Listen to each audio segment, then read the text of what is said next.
Buen día para todos. Vamos a trabajar en esta sesión la clasificación y taxonomía de los seres vivos dentro del módulo de biología humana. Quien les habla, el docente David Camilo Enríquez. Bueno, para el día de hoy, continuando con los demás temas que hemos venido desarrollando, continuamos en todo lo que es cómo están organizados los seres vivos a partir de unas características y qué es lo que estudia un poco esa ciencia de la clasificación y de la taxonomía. Para el día de hoy entonces tenemos pues una gran explicación y ya luego vamos a ver algunos materiales audiovisuales que nos puede brindar un poco más de claridad acerca de estos tópicos.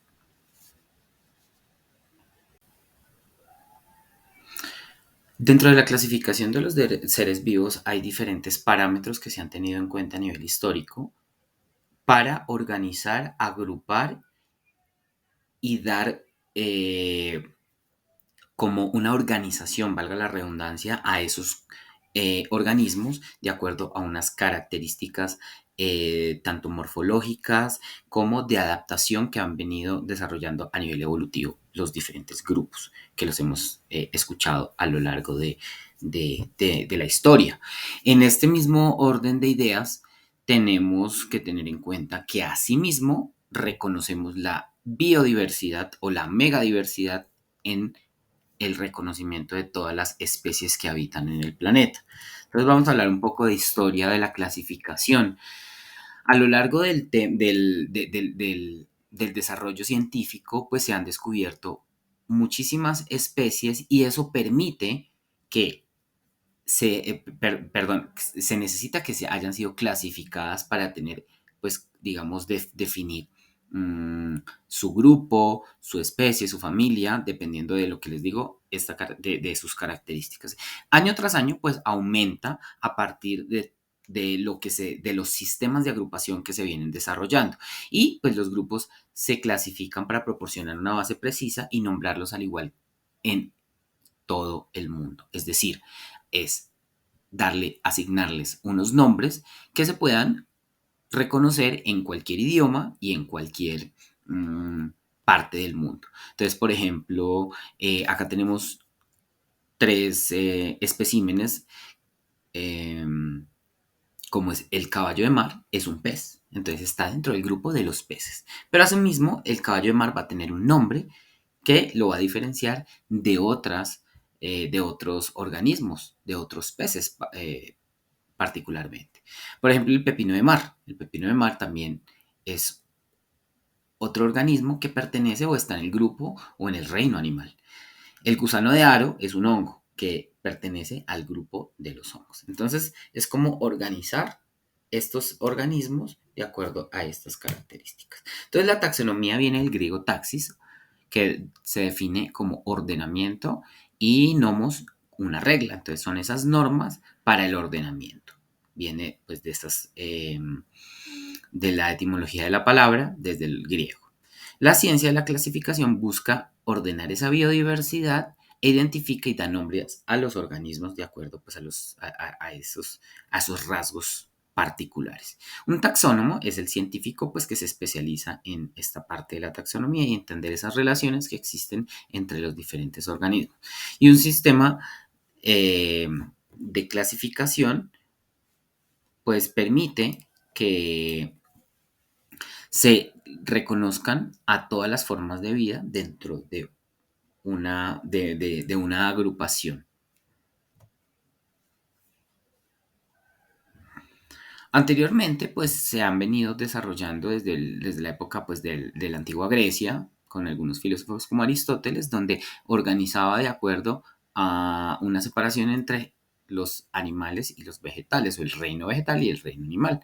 El término especie pues da ya específicamente particular al individuo, que reconoce las diferentes formas de vida. En la actualidad, el término especie se refiere a un grupo de organismos de una especie en particular, estrechamente relacionados que pueden estructurarse y producir, digamos, otros organismos. Por ejemplo, la especie Canis familiaris, en este caso son los perros. ¿cierto? Entonces, todos los perros pertenecen a esta especie Canis familiaris. Dentro de la especie hay unas subespecies, en este caso razas. Y por ejemplo, Aristóteles dividió los animales según su hábitat, terrestres, marinos, aéreos. En esa época estamos hablando de 350 antes de Cristo. Entonces, pues estamos hablando de hace mucho tiempo. Ya más adelante, pues se han venido desarrollando otras formas de clasificación. Entonces tenemos a otros filósofos como Teofrasto, que fue un botánico griego, que desarrolló un sistema para clasificar las plantas en hierbas, arbustos, árboles, e introdujo un área de clasificación basada en similitud de algunas estructuras. Y estos sistemas, pues también propuestos por Aristóteles, se mantuvieron por más o menos 2000 años. Ya más adelante, pues algunos otros científicos, como John Ray, denominaron pues otros aspectos de la clasificación de las plantas determinado pues por la estructura, por ejemplo, de la semilla. Más adelante se entendieron la necesidad de determinar y darle unos nombres a cada una de las especies. De acuerdo, pues a también raíces latinas o del latín. Ya más adelante Linneo, que fue uno de los científicos, en ese caso sueco, pues desarrolló un sistema para clasificar dentro de los organismos del reino animal y vegetal, pero asimismo, dentro de cada uno de esos grupos, clasificarlos en unas pequeñas categorías. Ya más adelante se publicaron pues algunos libros y algunas ejemplares que nos daban pues un poco más esa clasificación. Y a él se le denomina como uno de los fundadores de la taxonomía moderna. Ya más adelante encontramos pues una forma de denominada la nomenclatura binomial, llamada también una nomenclatura binaria, que es un sistema para dar los nombres de acuerdo a lo que nos dan algunas palabras del latín. Por ejemplo, nombre común, nombre científico y su significado. Entonces acá tenemos, por ejemplo, el término el hombre, es el nombre común. El nombre científico es en ese momento, pues era, por ejemplo, Homo erectus, que significa hombre recto. Y asimismo, pues se van dando pues sus nombres científicos y qué significa. Entonces es un sistema binomial.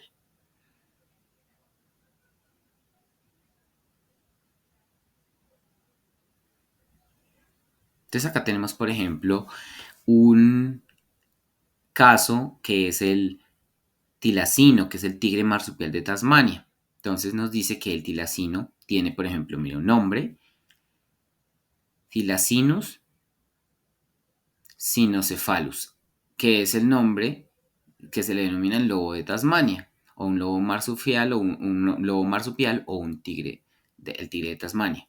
Era un carnívoro marsupial de tamaño medio de Australia. Se extinguió en el continente australiano miles de años pues, atrás, ya luego de la llegada, antes de la llegada de los colonos, pero sobrevivió en Tasmania. Este es un ejemplo clásico de la convergencia evolutiva de la literatura científica, dado que en este caso, pues habían varios nombres y eh, varios especímenes muy similares. Entonces, si lo vemos ahí, tiene pues unas características parecidas pues a algunos caninos, como pues los perros, los lobos, etcétera, etcétera. Entonces, así, por ejemplo, tenemos una forma de clasificar o la forma de clasificación. Es como dar unas jerarquías a a las diferentes variedades de organismos que existen.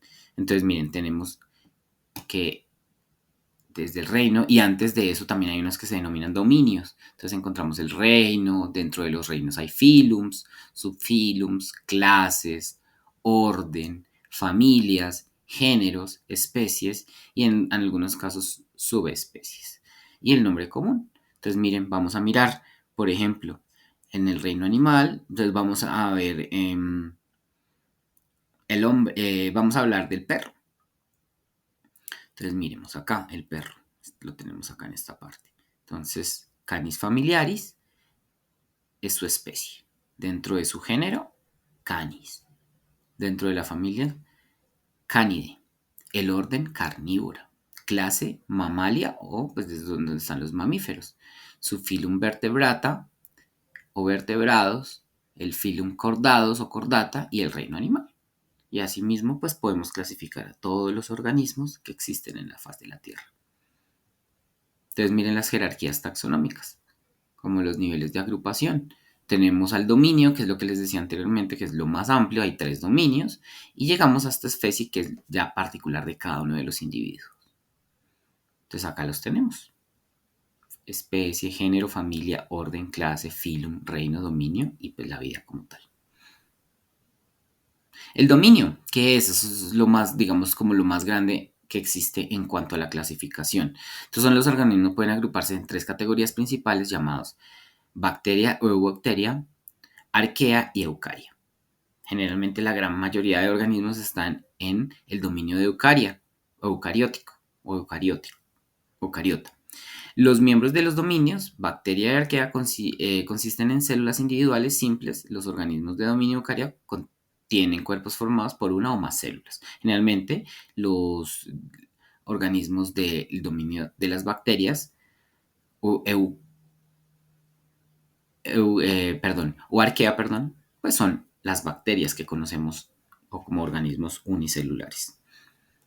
Entonces ya tenemos, por ejemplo, al reino, que en biología es una de las grandes subdivisiones en las que se consideran los diferentes grupos distribuidos de todos los especímenes, individuos que existen en la naturaleza. Entonces encontramos 5 reinos. El Monera, tal vez, por ejemplo, por allá en el colegio lo vieron. Y todavía se sigue manejando, pero antes se manejaban únicamente los reinos, no existía la clasificación del dominio. Ahora sí, tenemos el reino Fungi, las plantas y los animales, o el reino Plantae y el reino Animalia. Cada uno tiene un nombre que proviene del latín o del griego. Y cada uno tiene unas características. Por ejemplo, tenemos el reino Monera, que son procariotas, unicelulares, autótrofos y heterótrofos. Ya más adelante veremos esas características. Reino protista, son eucarióticos, unicelulares, autótrofos y heterótrofos. Encontramos al reino fungio de los hongos, que son eucarióticos, multicelulares también, o en algunos casos también pueden ser unicelulares, son heterótrofos. Las plantas, eucariotas, multicelulares, autótrofas, y los animales, que son organismos eucarióticos, multicelulares, heterótrofos, que ingieren su propio alimento. Y asimismo, pues ya encontramos otras clasificaciones puntuales que son los filums, las clases y los órdenes. Cada uno tiene pues unas características dentro del anterior. La familia, por ejemplo, acá tenemos el gato montés. Entonces tenemos que está dentro del grupo de los mamíferos o la clase mamalia dentro del reino animal. Orden de los carnívoros, familia Felidae, que son los felinos, nombre científico Felis silvestris. Y el nombre común es el gato montés. Entonces digamos que esta es la forma como se ha organizado las características para la clasificación de los seres vivos. Y así podemos encontrarlo en todos los reinos. Vamos a continuación a ver un video que nos va a permitir a nosotros pues ampliar un poco más esta conceptualización de la clasificación de los seres vivos.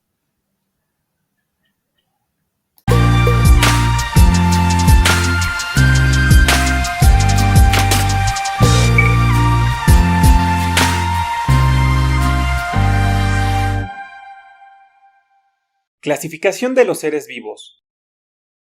Como ya hemos visto en videos anteriores, la biología estudia a los seres vivos, y hasta el momento vemos que existe una inmensa variedad de estos. Es por eso que se abre una nueva rama de la biología, que esta es la taxonomía. Esta rama nos ayuda a organizar a los seres vivos de manera ordenada y jerárquica. El primer personaje de la historia en ordenar a los seres vivos fue Carlos Linneo, un naturista sueco, quien crea la clasificación basada en los niveles jerárquicos, los cuales tienen la siguiente secuencia. reino, filum, clase,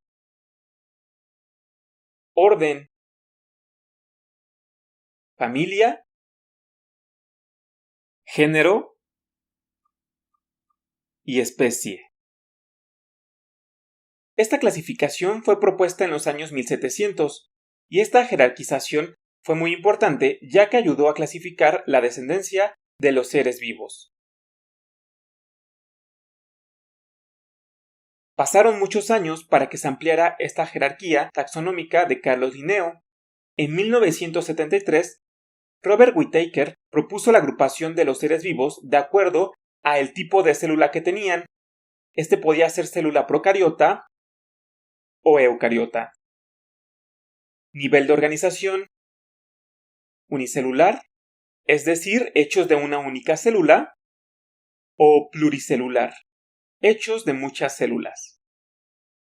Por su tipo de nutrición: autótrofa, que estos son organismos que generan su propia comida, o heterótrofa, que son organismos que no generan su propia comida. Y además los clasificó de acuerdo a su tipo de reproducción: sexual o asexual. Es por eso que Whittaker organiza a los seres vivos en 5 grandes reinos: Monera, Protista, Fungi, Plantae y Animalia. El primero de ellos es el reino de la Monera.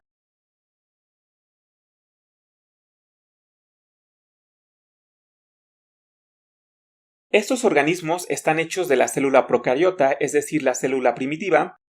Son organismos unicelulares. Su alimentación es heterótrofa y autótrofa. Y su tipo de reproducción es asexual. Como ejemplo tenemos a las bacterias. Seguimos con el reino protista. Estos son organismos hechos de células eucariotas, es decir, de células complejas. Son organismos unicelulares, aunque son capaces de organizarse en colonias. Su alimentación es autótrofa y heterótrofa. Y su tipo de reproducción es tanto sexual como asexual. Como ejemplo tenemos las algas. Seguimos con el reino fungi.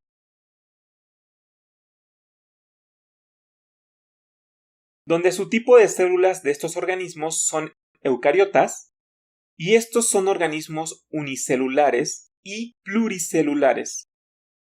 Además, su alimentación es heterótrofa y su reproducción es tanto sexual como asexual. Como ejemplo tenemos los hongos. Seguimos con el reino Plantae.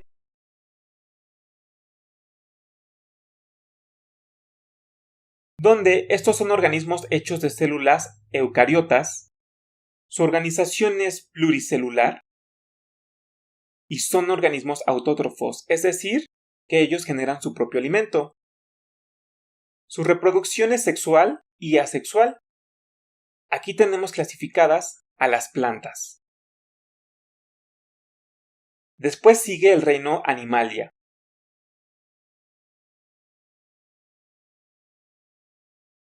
Estos son los seres vivos hechos de células eucariotas igualmente y son organismos pluricelulares. Su alimentación es heterótrofa, por digestión. Su reproducción es sexual y asexual. Y como ejemplo tenemos aquí a los animales. Esta clasificación fue hecha por Robert Whittaker.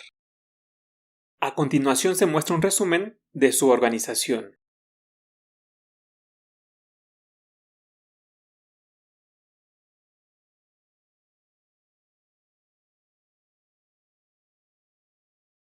Finalmente tenemos otra clasificación que la propuso Carl Woese, quien clasificó a los seres vivos de acuerdo a las secuencias del ADN ribosomal. Recordemos que los ribosomas son las estructuras encargadas de la síntesis de proteínas. Este científico propone clasificarlos de esta manera porque esta es una excelente herramienta para determinar las relaciones evolutivas, ya que el ADN ribosomal varía muy poco de generación en generación. En esta clasificación abarcan los 5 reinos propuestos por Whittaker. Esta es una nueva clasificación llamada dominios. Aquí tenemos las bacterias, las Archaea o Arquea y también la Eucaria. Empezaremos con las bacterias, y estas son organismos microscópicos unicelulares procariontes. Después tenemos a las arqueas, que estos son organismos igualmente unicelulares procariontes. Sin embargo, este tipo de bacterias tienen una increíble capacidad de resistencia. Esto es gracias a su membrana celular que les permite tener mucha resistencia. Aquí tenemos a un tipo de arqueobacterias que viven en medio sin presencia de oxígeno y obtienen su energía mediante la producción de metano. También tenemos a las arqueas termófilas, las cuales pueden vivir en temperaturas muy altas. Esto es gracias a que sus proteínas no permiten que se desnaturalicen. Y finalmente tenemos a arqueas halófilas, las cuales son organismos que viven en un medio con alta concentración de sal. Por último, hablamos del dominio de la Eucaria. Esta está integrada por los reinos Protista, Fungi, Plantae y Animalia. Que recordemos que estos son organismos hechos de la célula eucariota, es decir, la célula compleja. Si te gustó este video, dale like y suscríbete. Nos vemos hasta el próximo video. Espero que les haya gustado el video anterior, donde nos presentaba pues cómo están clasificados pues gran parte de las especies que habitan en el planeta. Esto nos conlleva pues a entender la gran diversidad y cómo a partir de unas características específicas que tiene cada uno de los organismos, que son variables, se pueden clasificar, organizar y reconocer, que es lo más importante. Esto nos permite a través de la ciencia y a través de los adelantos y estudios pues llegar a reconocer cada día más y más especies que tal vez hasta el momento pues no hayan sido identificadas. Ahora quiero presentarles pues otro gran mundo, que es el de los microorganismos. Vamos a partir también de este material audiovisual, vamos a ir un poco más allá de lo que nuestro ojo humano no puede percibir, que son los microbios denominados microbios. Siempre pensamos que todo es como lo que perjudicial, pero pues encontramos que hay bastantes microorganismos que permiten adelantos también dentro de la industria alimenticia, dentro de la industria farmacológica, que permite pues también el beneficio para otras especies y en este caso pues para los seres humanos, tanto económico, ecológico y biotecnológico. Entonces, a continuación los voy a dejar con el video titulado Microbios del más pequeño al más grande.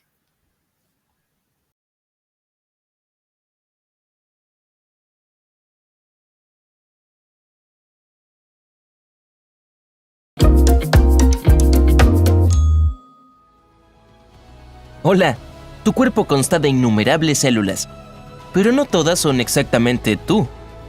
De hecho, más de la mitad de lo que eres tú son microorganismos que se mueven dentro de tu cuerpo. El ser humano promedio alberga alrededor de 40 billones de microbios contra 30 millones de sus propias células. Y fuera de tu cuerpo hay millones de veces más. ¿Te sientes bastante lleno ahora? Echemos un vistazo a lo que son, comenzando por los más pequeños. El organismo unicelular más pequeño ni siquiera tiene nombre todavía. Tiene una longitud de 9 nanómetros. 150.000 de estas criaturas caben en la punta de un cabello. Los virus son las criaturas más pequeñas de todas, y el PCB es el más pequeño entre ellos, con 17 nanómetros. Solo los cerdos deberían tenerle miedo a este. A pesar de tener solo 20 nanómetros de largo, el parvovirus no es cosa de risa. Si tienes un perro, mejor protégelo de este. El bromovirus de 26 nanómetros es transportado naturalmente por los insectos y las plantas que tienen que sufrir las consecuencias. Oh, vaya. El CPMV de 28 nanómetros solo afecta a las plantas caupi y hace que sus hojas se vean como un mosaico. El VHA tiene una longitud de 30 nanómetros y es el virus de hepatitis más pequeño que afecta a los humanos, lo que no lo hace menos desagradable. El VHB de 42 nanómetros parece ser uno de los virus humanos más antiguos que se encuentran en nuestros antepasados lejanos. La hepatitis C de 50 nanómetros es más diversa y puede encontrarse no solo en humanos, sino también en caballos y perros. El virus del Zika de 55 nanómetros es la razón por la que debes evitar a los mosquitos si viajas por África. Solo confía en mí. El fago lambda de 58 nanómetros es en realidad el primer virus de esta lista que es bueno para ti. Se alimenta de bacterias dañinas. El VPH de 60 nanómetros es algo dañino, pero en la mayoría de los casos desaparece sin causar molestias y nunca regresa. El adenovirus de 65 nanómetros es uno de los que debes culpar cuando tienes secreción nasal y tos. Ahora ya lo sabes.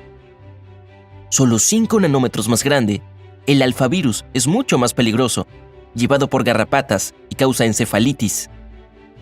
El virus de la enfermedad de Borna de 75 nanómetros generalmente se debe culpar cuando no tú, sino tu vaca, tiene secreción nasal y tos. El rotavirus de 80 nanómetros podría ser la razón por la que mi pequeño sobrino ocupó el baño durante tanto tiempo el otro día. Sí, se ve que ya he mencionado el adenovirus, pero estos son más grandes de 90 nanómetros y pueden afectar a la mayoría de los animales, incluidos los humanos. La influenza tiene una longitud de 100 nanómetros y causa la enfermedad que todos conocemos como gripe. Es más duro y peligroso que el resfriado común. Si un virus de Rickettsia tiene forma redonda, entonces tiene 100 nanómetros de diámetro y causa la fiebre maculosa en los animales. El virus SARS de 120 nanómetros probablemente sea el más duro de todos los virus, causando problemas con el tracto respiratorio y los pulmones. El sarampión de 150 nanómetros es algo de lo que te puedes olvidar si solo usas una vacuna contra él. Tan simple como eso. Chlorobium de 170 nanómetros es la segunda bacteria en esta lista. Vive en aguas termales y le encanta el azufre. La rabia de 180 nanómetros es un virus al que no le gusta perder el tiempo. Causa inflamación del cerebro y requiere de ayuda médica. El virus del herpes de 200 nanómetros tiene muchos tipos, pero solo 9 de ellos son peligrosos para los humanos y comunes entre ellos también. El termoplasma de 250 nanómetros es una bacteria que también adora las altas temperaturas. También se pueden encontrar en aguas termales. La clamidia de 300 nanómetros es la primera bacteria en nuestra lista que puede ser bastante desagradable si ingresa a tu cuerpo. Variola de 360 nanómetros es un virus que está casi extinto en los humanos gracias a las vacunas. También se le conoce como viruela. Ferroplasma de 400 nanómetros se alimenta de minerales sulfurados, es decir, comen azufre. ¡Wow! Con 500 nanómetros se pensaba que mimivirus era el virus más grande hasta que se encontraron algunos otros tipos hace solo unos años. Neisseria de 600 nanómetros tiene 11 especies, 9 de las cuales son completamente inofensivas para los humanos. Los otros 2, sin embargo, pueden ser bastante molestos. Apicomplex de 650 nanómetros es una familia de microbios que está compuesta casi por completo de parásitos. Pueden ser bastante desagradables también.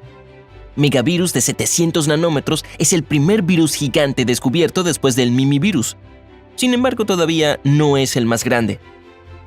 Batnavirus de 750 nanómetros es un gigante peculiar por su nombre. Es la abreviatura del virus ADN bacilloforme. Y sí, es malo para ti. Aeropirum, de 800 nanómetros, es otro tipo de bacteria que ama el calor. A menudo puedes encontrarla pasando el rato con otros microbios amantes del calor como Alococcus, de 850 nanómetros de largo. Estos chicos forman enormes láminas en sedimentos de cuerpos de agua, pintándolos de colores brillantes. El Sulfolobus de 900 nanómetros es una bacteria que no solo ama el calor, sino que también se alimenta de azufre, al igual que los otros tipos que mencioné antes.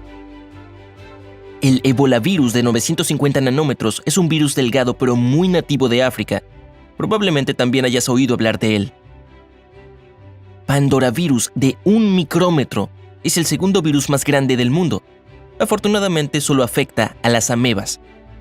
Moraxella de 1 micrómetro es una bacteria muy común. Es de tamaño y forma normales.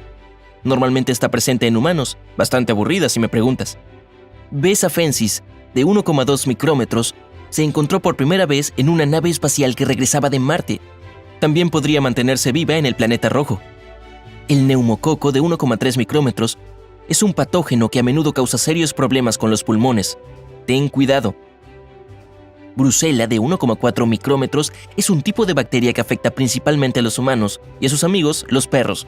Si se enferman juntos. Pizovirus es el virus más grande que se ha encontrado con 1,5 micrómetros. No, desafortunadamente no tiene nada que ver con la pizza. Acidilobus de 1,7 micrómetros se siente bastante cómodo cuando la temperatura del agua en la que se encuentra es de aproximadamente 85 grados Celsius. Enterococcus de 2 micrómetros se puede encontrar en casi cualquier parte del mundo, incluido el estómago. Así que di hola. Halopherax de 2,3 micrómetros es otro tipo de bacteria que potencialmente puede sobrevivir a las condiciones marcianas. Si va a haber vida en Marte, tienen que ser ellas. P. larvas de 2,5 micrómetros es un bicho desagradable que los apicultores conocen muy bien. Infecta a las abejas y las enferma. Azotobacter de 3 micrómetros es un tipo de bacteria útil que utilizamos en la producción de fertilizantes y aditivos alimentarios. Desearía no saber eso. Burkholderia de 3,2 micrómetros es muy buena para el medio ambiente, pero al mismo tiempo es muy mala para los humanos. Imagínate. Alocuadra de 3,5 micrómetros es el único microorganismo que tiene una forma perfectamente cuadrada. Otros son redondos o alargados. B. subtilis de 4 micrómetros es algo que encontrarás en el 100% de los casos si excavas con una pala la tierra de tu patio trasero. Es muy común. Penicillium de 4,5 micrómetros es más famoso por ayudar a descubrir ¿qué? Exacto, la penicilina en el siglo XX. Una poderosa medicina antibacteriana. Babesia de 5 micrómetros es otro bicho transportado por la saliva de las garrapatas. Afecta principalmente a perros y vacas, así como a caballos. Malassezia de 5,5 micrómetros es el único hongo que encontrarás prosperando justo encima de tu piel. Sí, está ahí en este mismo segundo. Acifex de 6 micrómetros es una bacteria que puede sobrevivir fácilmente al agua hirviendo. Sin embargo, todavía es demasiado caliente para ellos. Bifidobacterium de 7 micrómetros es buena para ti. Se puede encontrar miles de millones en productos lácteos fermentados como el yogur o el requesón. Rhodotórula de 7,5 micrómetros es otro hongo que vive dentro de ti. Sin embargo, no en tu piel, afortunadamente. Y no diré dónde, puedes averiguarlo tú mismo. Labirínthula de 8 micrómetros es una cosa extraña que incluye especies parásitas y simbióticas. Sin embargo, no puedo decirte cuál es cuál, lo siento. Lactobacillus de 9 micrómetros es otra cosa buena que se encuentra en la leche fermentada. Hace que tus entrañas se vuelvan acogedoras y contentas. El plasmodio de 10 micrómetros es un parásito que vive en la saliva del mosquito. Afortunadamente es bastante raro encontrar a este bicho. Cladosporium de 11 micrómetros es lo que ves cuando tu queso o pan se deteriora. Y lo mismo vive dentro de tu boca. Cándida. Y no es como Canadá el país. Cándida, el bicho de 12 micrómetros, es una levadura que duerme tranquilamente en tu cuerpo, pero si algo sale mal, se despierta y se vuelve desagradable. Se pensaba que Giardia de 14 micrómetros era diferente para cada nuevo animal en el que se encontraba, por lo que se le dio un nuevo nombre cada vez, hasta que descubrieron que era lo mismo. Suctoria de 15 micrómetros es un insecto que comúnmente vive en el agua, pero a veces decide pasar un rato en la piel de los animales acuáticos, como las focas. Treponema de 17 micrómetros es como Cándida. Se ocupa de sus asuntos en la boca sin hacer daño, pero no hay que meterse con ella. Clostridium de 18 micrómetros es una de las bacterias más desagradables. Causa graves problemas de salud y lo peor de todo, es más abundante en los hospitales. Borrelia de 20 micrómetros no es fácil de encontrar, pero si lo haces, ve al médico. Es una de las causas de la enfermedad de Lyme altamente peligrosa. Alexandrium de 25 micrómetros es un bicho hostil. La mayoría de sus representantes son tóxicos, pero incluso aquellos que no lo son pueden ser dañinos. Las cianobacterias de 30 micrómetros, también conocidas como algas verde azuladas, viven en los estanques y otras aguas tranquilas, así como dentro del estómago. Ok. Didinium de 50 micrómetros es uno de los microbios más amigables que existen, al menos para los humanos, porque solo se alimentan de un tipo específico de bacteria. Alternaria de 60 micrómetros es mala tanto para las plantas como para los humanos, ya que causa asma y otros problemas respiratorios. Euglyphis de 75 micrómetros es una ameba que es realmente importante para el medio ambiente. Participa en el proceso de descomposición. Flexibacter de 100 micrómetros solo afecta a los peces, causando varios problemas de salud en ellos. Vorticella de 150 micrómetros es una bacteria que es muy exigente cuando se trata de las condiciones de vida. Si no le gusta su lugar actual, lo cambian. Ceratium de 190 micrómetros está cubierto por una especie de armadura y tiene 2 brazos largos y peculiares, también llamados cuernos. Foraminifera de 200 micrómetros es el grupo más grande de microbios que tienen conchas de pared celular. Estas conchas se llaman test, por cierto. Spirochaeta de 250 micrómetros es un gran bicho pacífico que vive en el agua, tanto dulce como salada. Paramecium de 300 micrómetros, siendo bastante grande para una bacteria, a menudo se usa en estudios y para mostrar a los estudiantes de microbiología. Si tuvieras 2, entonces tuvieras un par de Paramecium. Estoy empezando a rockear fuerte aquí. Galeonella de 400 micrómetros se conoce desde hace un siglo y medio. Oxida el hierro. La ameba proteica de 0,5 milímetros es uno de los microbios más grandes. Es tan grande que se puede ver sin un microscopio. Tío Margarita no es una bebida para adultos del 5 de mayo. Con 0,75 milímetros es el bicho aún más grande. Colócalo junto a una mosca de la fruta y verás que tiene la mitad del tamaño del insecto. Stentor de 2 milímetros es probablemente el microbio más grande que ya no es micro. Una quinta parte de 1 centímetro de tamaño no es broma. Gromia spherica, de 38 milímetros de diámetro, también es una ameba y se puede ver claramente en el fondo del océano. Sí, todavía es una sola célula.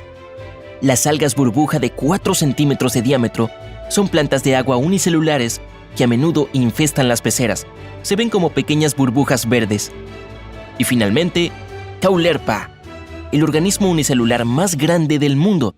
También es una alga marina y puede alcanzar casi 3 metros de largo. Así que ahí lo tienes, un montón de bichos. Rayos, creo que necesito una ducha ahora. Si aprendiste algo nuevo, deja un me gusta a este video y compártelo con un amigo. Y aquí tienes otros videos que de seguro disfrutarás. Simplemente haz clic en el de la izquierda o la derecha. Quédate en el lado genial de la vida.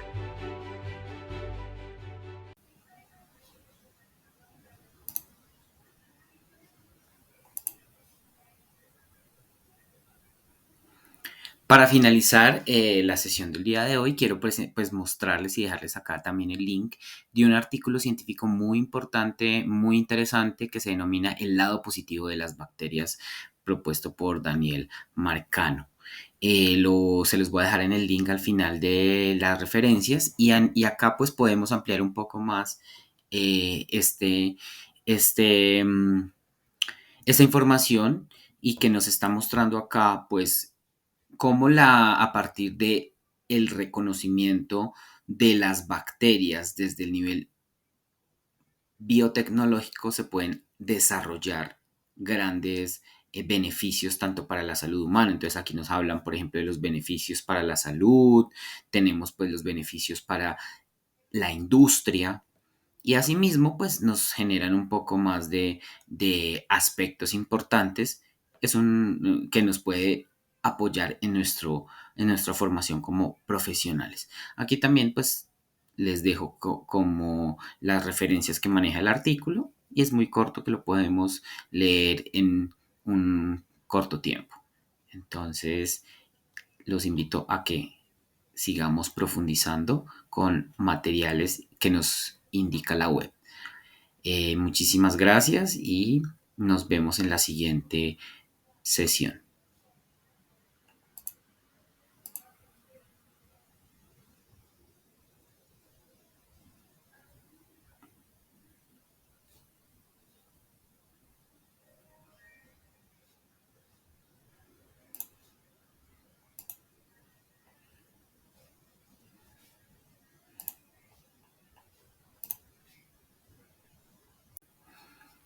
Para finalizar y complementar lo anterior, acá están las referencias de los enlaces y las diapositivas, perdón, de las diapositivas utilizadas, los 2 videos vistos y el artículo que les mencioné anteriormente. Muchísimas gracias y les dejo para que ustedes puedan consultar.